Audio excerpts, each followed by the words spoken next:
जय हिंद दोस्तों, नमस्कार। बात कर लेते हैं आज के दिन भर की सारी बड़ी खबरों की, जहां सबसे पहले आपको बताएंगे दोस्तों क्या भारत अब पाकिस्तान पर करेगा इजराइल वाली कार्रवाई। बताएंगे भारत को दे दी गई है बड़ी सलाह, बता दिया है कैसे आतंकवाद का खात्मा होगा और क्या एक्शन लेना चाहिए भारत को। आनन फानन में दोस्तों कश्मीर दौरे पर क्या जाएंगे अमित शाह जी। अगर गृह मंत्री अमित शाह जी कश्मीर दौरे पर गए उसके बाद क्या बड़ा एक्शन लिया जा सकता है दोस्तों। क्या फिर एक बार ऑपरेशन सिंदूर को किया जाएगा कंटिन्यू। बताएंगे अभी की सबसे बड़ी खबर, क्या इजराइल करेगा भारत की इसमें मदद। जी हां, ऑल टाइम भारत का फेवरेट दोस्त इजराइल भी आया भारत के समर्थन में। जी हां, लगे हाथों आपको बताएंगे। आखिरकार भारत के आगे झुक ही गया डोनाल्ड ट्रंप दोस्तों, टैरिफ लगाने के अपने फैसले से हटा पीछे। अमेरिका में कॉफी, चाय और फलों पर कम हुआ टैरिफ। जी हां दोस्तों, बताएंगे ट्रंप के इस फैसले से भारत को कितना होगा फायदा। तो वहीं भारत के 5 पड़ोसी देश चीन में छपवा रहे करेंसी नोट। नेपाल ने 70 साल की परंपरा तोड़ी। खतरे में अमेरिका, यूके का बाजार कैसे, वो भी आपको बताएंगे। लगे हाथों चौंका देने वाली खबर बताएंगे। आखिरकार कौन होगा बिहार का अगला मुख्यमंत्री। सीएम फेस को लेकर इस नेता ने कर दिया बहुत बड़ा खुलासा, दे दिया बड़ा बयान। लेकिन वहीं दोस्तों क्या बिहार के नतीजों ने साफ कर दिया भाजपा का कौन होगा राष्ट्रीय अध्यक्ष।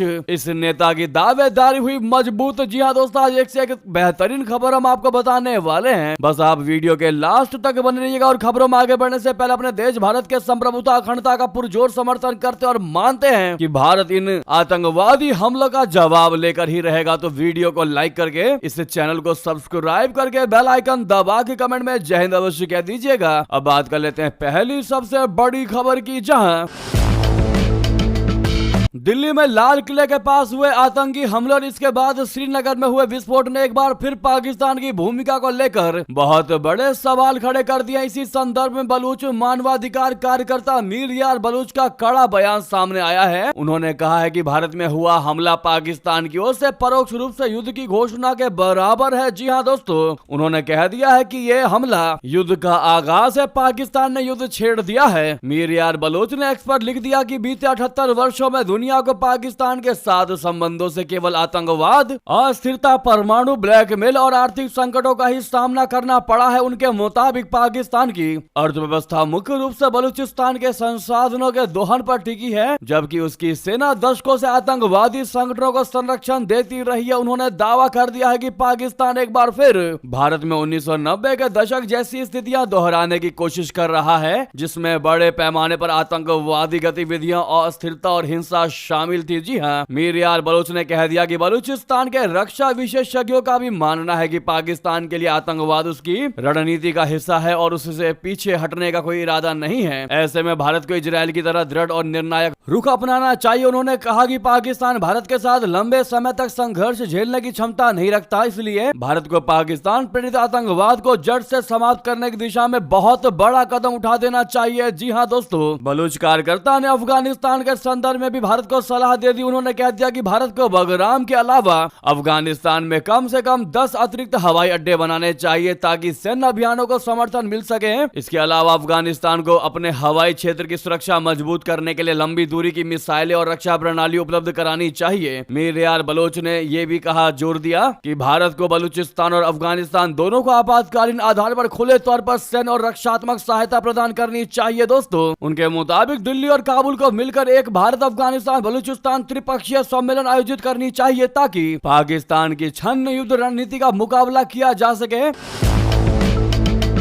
उन्होंने दावा कर दिया कि यदि भारत बलूच नेताओं को औपचारिक रूप से आमंत्रित करता है तो यह पाकिस्तान समर्थित आतंकवाद के ताबूत की आखिरी कील साबित होगी। मीर यार बलूच का मानना है कि भारत और अफगानिस्तान में अस्थायी शांति तभी संभव है जब बलूचिस्तान एक स्वतंत्र राष्ट्र के रूप में स्थापित हो सके। जी हाँ दोस्तों, बलूच के नेता मीर यार बलूच ने बहुत बड़ी बात कह दी है कि पाकिस्तान से आतंकवाद को मिटाने के लिए बलूच, अफगानिस्तान और भारत को एक बनना पड़ेगा, एक समूह क्रिएट करना पड़ेगा। जी हाँ दोस्तों, वो भी ऐसे समय में इन्होंने ये बड़ा बयान दिया है जब दिल्ली में लाल किले के नजदीक हुए कार धमाका और उसके बाद श्रीनगर के नौगाम थाने में हुए धमाके ने भारत को हिलाकर रख दिया। और भारत लगातार, भारत की मोदी सरकार आतंकवाद के खात्मे के लिए जुटी है दोस्तों। और इसी बीच जानकारी ये भी है कि किसी भी पल, किसी भी क्षण कश्मीर के दौरे पर जा सकते हैं अमित शाह जी। जी हाँ दोस्तों, इससे पहले जम्मू कश्मीर पुलिस के डीजीपी ने कहा कि ये आतंकी हमला नहीं है बल्कि हादसा है जो अमोनियम नाइट्रेट की सैंपलिंग के दौरान हुआ। ऐसे में खबरें आ रही है कि देश के गृह मंत्री अमित शाह जी कश्मीर के दौरे पर जा सकते हैं दोस्तों, जिसके बाद कोई बहुत बड़ा फैसला ले सकते हैं। जी हाँ दोस्तों, माना यह जा रहा है कि जिस प्रकार से मोदी सरकार ने, प्रधानमंत्री नरेंद्र मोदी जी ने खुद ये कहा है कि ऑपरेशन सिंदूर हमने खत्म नहीं किया, बस इसको अभी पॉज किया गया है, इसको कभी भी रिज्यूम किया जा सकता है। ऐसे में माना यह जा रहा है कि अब बढ़ते इन आतंकवादी हमले के बीच गृह मंत्री अमित शाह जी के कश्मीर दौरे के बाद कहीं न कहीं फिर से ऑपरेशन सिंदूर को कंटिन्यू किया जा सकता है दोस्तों। यहाँ तक कि इजराइल ने भी दिल्ली धमाके के बाद भी कहा था कि हम भारत के साथ खड़े हैं, जब भारत को हमारी आवश्यकता होगी हम भारत के साथ खड़े हैं, भारत की मदद करने को खड़े हैं। जी हाँ, अब ऐसे में जब हर एक कोई भारत के समर्थन में है दोस्तों, तो फिर भारत को और देरी नहीं करनी चाहिए जवाब देने में। आप लोग क्या कहते हैं, अपनी राय जरूर दीजिएगा दोस्तों। चौंका देने वाली खबर जानकारी ये भी है कि 4 बड़े हिंदू नेता जो है वो आतंकवादियों के निशाने पर हैं और उस सूची में राम मंदिर भी है। जी हाँ, अब इन नेताओं से एजेंसियों ने संपर्क किया है दोस्तों। बीते दिनों दिल्ली में हुए बम ब्लास्ट को लेकर पुलिस और एजेंसियां अलर्ट मोड पर है। ब्लास्ट से पहले पकड़े गए आतंकी डॉक्टरों के ग्रुप से पूछताछ की जा रही है। इस बीच हिंदूवादी नेताओं की जान का खतरा भी बताया जा रहा है। दरअसल दिल्ली ब्लास्ट के बाद से ही पुलिस और एजेंसियां हिंदूवादी नेताओं सुरक्षा को लेकर अलर्ट मोड पर है। इंटेलिजेंस के अधिकारियों ने लखनऊ के हिंदू नेताओं से संपर्क भी किया। अखिल भारतीय हिंदू महासभा के राष्ट्रीय प्रवक्ता शिशिर चतुर्वेदी से जब बात की गई तो उन्होंने अपनी जान का खतरा बताया। मिली खबरों के मुताबिक पता चला है कि आतंकियों की सूची में अयोध्या में राम मंदिर भी थी और इसके जरिए वे बाबरी ढांचा विध्वंस का बदला लेने का संदेश देना चाहते थे। इस बीच दिल्ली में विस्फोट स्थल से मिले नमूनों की जांच में अमोनियम नाइट्रेट की पुष्टि की गई है दोस्तों। अगली खबर बता दें,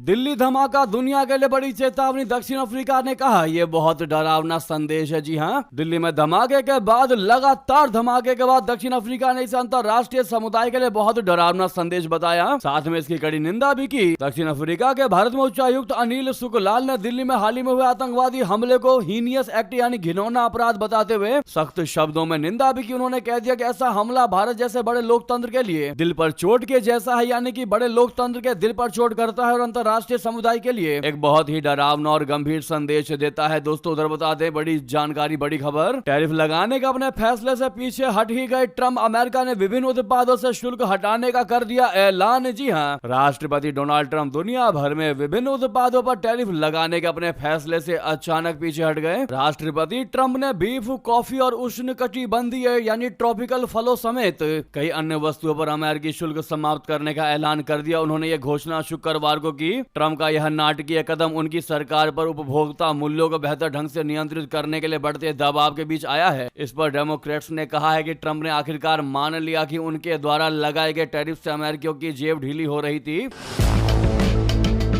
ट्रंप का दूसरा कार्यकाल अमेरिका में आयातित वस्तुओं पर भारी शुल्क लगाने के इर्द गिर्द अब तक घूमता रहा है। ट्रंप की यह नीति इसलिए लगाई गई ताकि घरेलू उत्पादन को प्रोत्साहन मिले और अमेरिकी अर्थव्यवस्था को मजबूती मिले। अमेरिकी आहार के लिए महत्वपूर्ण इन कई मूलभूत वस्तुओं पर उनकी हस्ताक्षर वाली शुल्क नीति से अचानक पीछे हटना महत्वपूर्ण है और इस महीने के ऑफ ईयर चुनावों के बाद आया है, जहां मतदाताओं ने आर्थिक चिंताओं को अपनी शीर्ष समस्या बताई, जिसके परिणाम स्वरूप वर्जीनिया, न्यू जर्सी और देश भर में अन्य प्रमुख चुनावों में डेमोक्रेट्स की बड़ी जीत मिली। जी हां, बात करें इससे भारत को क्या फायदा होगा तो आपको बता दें, ट्रंप ने भारत से आयात पर 25% पारस्परिक शुल्क लगाया और रूसी तेल खरीदने पर 25% का दंडात्मक शुल्क जोड़ा। लेकिन मुद्रास्फीति को नियंत्रित करने के लिए ट्रंप ने पहले जेनेरिक दवाओं को शुल्क से मुक्त कर दिया था, जिससे भारत को बहुत बड़ा लाभ हुआ, जो अमेरिका में निर्धारित 47% जेनेरिक दवाओं की आपूर्ति करता है। वहीं अब खाद्य आयात घटाने से आम, अनार और चाय निर्यात में वृद्धि देखने को मिलेगी दोस्तों। और इस फैसले के पीछे की वजह लगातार अमेरिकियों का ट्रंप के खिलाफ प्रदर्शन है दोस्तों। ट्रंप के विरोध में कई अमेरिकी नजर आए। यहाँ तक कि अमेरिकी एजेंसियों ने जो रिपोर्ट जारी किया उससे क्लियर पता चला कि ट्रंप के सपोर्ट में जो उनके सपोर्टर थे वो भी अब दिखाई नहीं दे रहे। ऐसे में ट्रंप की गिरती साख को देखते हुए दोस्तों ट्रंप ने यह बड़ा फैसला लिया है। इससे एक चीज तो क्लियर है कि भारत अपने फैसलों पर अटल है, लेकिन अमेरिका को आखिरकार झुकना ही पड़ा। जी हाँ दोस्तों, ऐसे में एक लाइक तो बनता है। आप सभी से रिक्वेस्ट है, लाइक करना मत भूलेगा। अभी तक लाइक नहीं किया तो अपने भारत देश के लिए। अगली खबर की बात करते हैं, जहां पर भारत के 5 पड़ोसी देश चीन में छपवा रहे करेंसी नोट। नेपाल ने 70 साल की तोड़ दी परंपरा, खतरे में अमेरिका और यूके का बाजार। दोस्तों, भारत के 5 पड़ोसी देश नेपाल, बांग्लादेश, श्रीलंका, थाईलैंड और मलेशिया अब अपनी करेंसी नोट की छपाई के लिए चीन पर निर्भर हो रहे हैं। हाल ही में नेपाल राष्ट्रीय बैंक यानी एनआरबी ने 1000 नेपाली रुपए के 43 करोड़ नोट छापने का टेंडर चीन की सरकारी company China bank note printing and minting corporation को दिया है, जिससे भारत और पश्चिमी देशों में चिंता बढ़ गई है। जी हाँ, ऐसे में सवाल यह है कि भारत में छपवाना क्यों बंद कर दिया नोट नेपाल ने। दोस्तों, 2015 में नेपाल की केपी शर्मा ओली की सरकार ने भारत के तीनों क्षेत्रों लिपुलेख, लिम्पियाधुरा और काला पानी को नेपाल का हिस्सा घोषित कर दिया।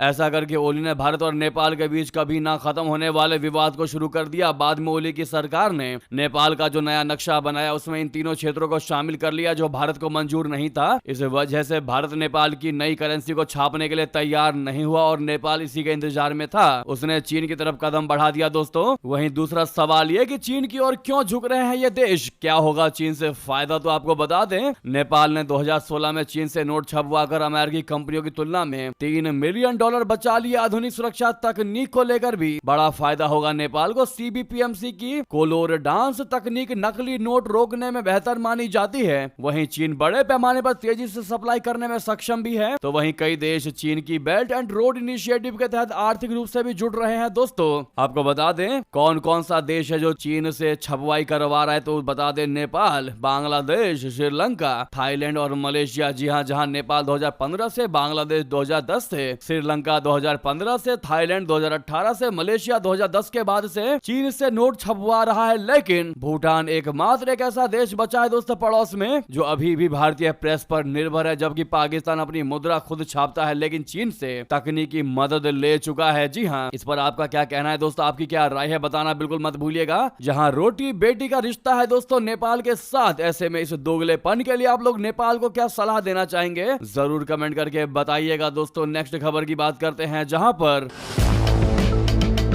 कौन होगा बिहार का अगला मुख्यमंत्री। सीएम फेस को लेकर चिराग पासवान ने दे दिया बड़ा बयान। जी हां, केंद्रीय मंत्री चिराग पासवान ने शनिवार को कह दिया कि उनकी लोक जनशक्ति पार्टी, रामविलास वाली पार्टी बिहार में नई सरकार में शामिल होने के लिए उत्सुक है और उन्हें व्यक्तिगत रूप से लगता है कि जेडीयू अध्यक्ष नीतीश कुमार को मुख्यमंत्री बने रहना चाहिए। विधानसभा चुनावों में एनडीए की भारी जीत के एक दिन बाद एक प्रेस कॉन्फ्रेंस को संबोधित करते हुए, जिसमें उनकी पार्टी ने 28 सीटों पर चुनाव लड़ा था और 19 सीटें जीती थी, पासवान ने विपक्ष पर यह झूठा बयान करने का आरोप लगा दिया कि बिहार के सबसे लंबे समय तक मुख्यमंत्री रहे नीतीश कुमार के साथ उनके अच्छे संबंध नहीं है। हाजीपुर के सांसद जिन्होंने लोजपा के सभी नवनिर्वाचित उम्मीदवारों को मीडिया के सामने पेश किया, उन्होंने कहा कि मेरी पार्टी के प्रतिनिधियों ने आज नीतीश कुमार से मुलाकात कर उन्हें जीत की बधाई दी। हाँ, हम भी सरकार में शामिल होने के लिए उत्सुक हैं। पहले हम कहते थे कि हम सरकार का समर्थन करते हैं लेकिन उसका हिस्सा नहीं है। ऐसा इसलिए था क्योंकि राज्य विधानमंडल में हमारा कोई प्रतिनिधित्व नहीं था। जी हाँ, चिराग पासवान ने सीएम फेस को लेकर सवाल के जवाब में कहा कि यह विधायकों का तय करना है कि अगला मुख्यमंत्री या उप मुख्यमंत्री कौन होगा।